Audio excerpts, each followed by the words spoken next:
Assalamualaikum warahmatullahi wabarakatuh. Salam sejahtera untuk kita semua. Kami, mahasiswi Universitas 11 Maret, Fakultas Keguruan dan Ilmu Pendidikan, Program Studi Pendidikan Ekonomi semester 2. Pada kesempatan kali ini, kami akan menyampaikan video pembelajaran mata kuliah Ekonomi Perpajakan dengan materi pajak bumi dan bangunan daerah dan peran khususnya dalam perekonomian. Sebelum kita membahas lebih lanjut terkait apa itu pajak bumi dan bangunan dan peran khususnya dalam perekonomian, terlebih dahulu kita samakan persepsi awal tentang ekonomi perpajakan. Mata kuliah ekonomi perpajakan ini membekali mahasiswa dengan pengetahuan dan kemampuan analisis terkait fungsi pajak dan kesejahteraan ekonomi, dampak pajak terhadap perekonomian, berbagai struktur pajak, dan menggunakannya untuk menyusun model pajak secara adil dan efisien. Dalam mata kuliah ekonomi perpajakan ini, kami mempelajari konsep dasar perpajakan dan peranannya dalam perekonomian.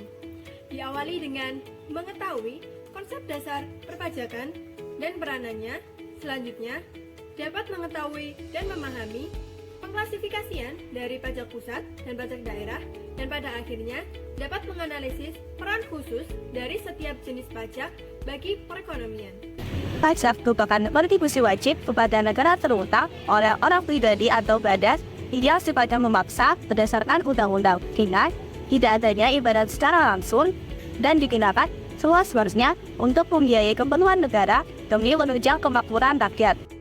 Poin penting yang dapat diambil dari pengertian pajak di atas, yang pertama, pajak itu hukumnya wajib. Yang kedua, pajak dibayarkan oleh wajib pajak, yang mana di sini merujuk kepada wajib pajak, yaitu orang pribadi atau badan. Yang ketiga, ada sifatnya memaksa, dan yang keempat, digunakan seluas-luasnya untuk membiayai keperluan negara demi menunjang kemakmuran rakyat. Berdasarkan lembaga pemungutnya, pajak diklasifikasikan menjadi dua, yakni pajak pusat dan pajak daerah. Pajak pusat merupakan pajak yang dipungut oleh pemerintah pusat melalui Direktorat Jenderal Pajak atau DJP, yang mana digunakan untuk membiayai rumah tangga negara yang mana tercakup dalam anggaran pembelanjaan dan pendapatan daerah atau APBN. Adapun jenis-jenis dari pajak pusat, yang pertama ada PPH atau pajak penghasilan, yang kedua PPN atau pajak pertambahan nilai, yang ketiga ada PPNBM atau pajak penjualan atas barang mewah, yang keempat ada biaya materai, dan yang kelima ada pajak pembangunan atau PBB kategori P3. Yang kedua ada pajak daerah. Pajak daerah merupakan pajak yang dipungut oleh pemerintah daerah untuk membiayai keperluan daerah yang tercakup dalam anggaran pendapatan dan belanja daerah atau APBD. Adapun jenis dari pajak daerah yaitu pajak provinsi dan pajak daerah. Nah, di sini kelompok kami akan membahas mengenai pajak bumi bangunan daerah dan juga peranan khususnya dalam perekonomian. Pajak bumi dan bangunan daerah adalah pajak yang dikenakan atas bumi dan bangunan yang dimiliki atau dikuasai oleh orang pribadi atau suatu badan. Jadi sesuai dengan namanya, pajak ini ditarik oleh pemerintah daerah. Di sini perbedaannya dengan PBB pusat adalah objek pengenaannya. Objek pengenaan PBB pusat adalah perkebunan, perhutanan, dan pertambangan.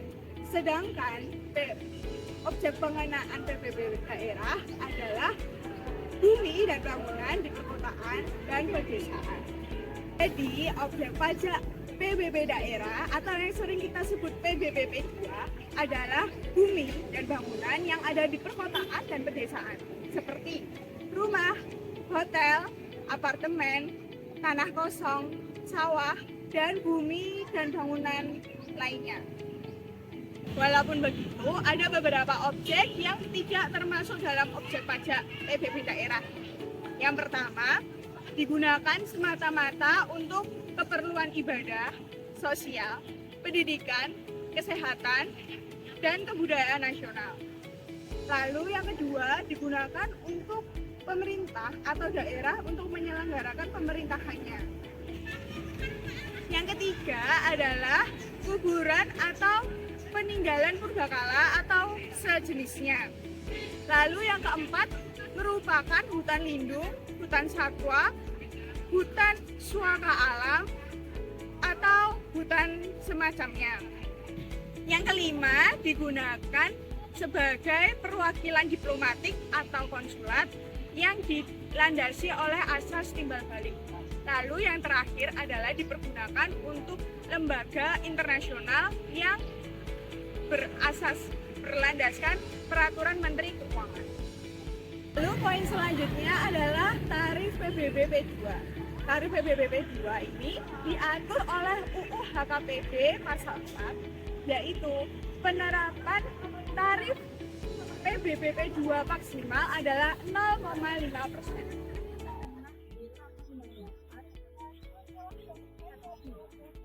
Poin selanjutnya, ada desain NPOP TKP atau nilai jual objek pajak tindak kena pajak yang ditetapkan oleh pemerintah daerah, yaitu minimal sebesar Rp10 juta yang telah diatur dalam Undang-Undang Nomor 28 Tahun 2019. Untuk waktu pembayaran pajak itu dilakukan 1 tahun sekali berdasarkan surat pemberitahuan pajak atau SPPT yang diterbitkan oleh pemerintah daerah melalui perantara perangkat daerah dan yang mengelola pendapatan daerah.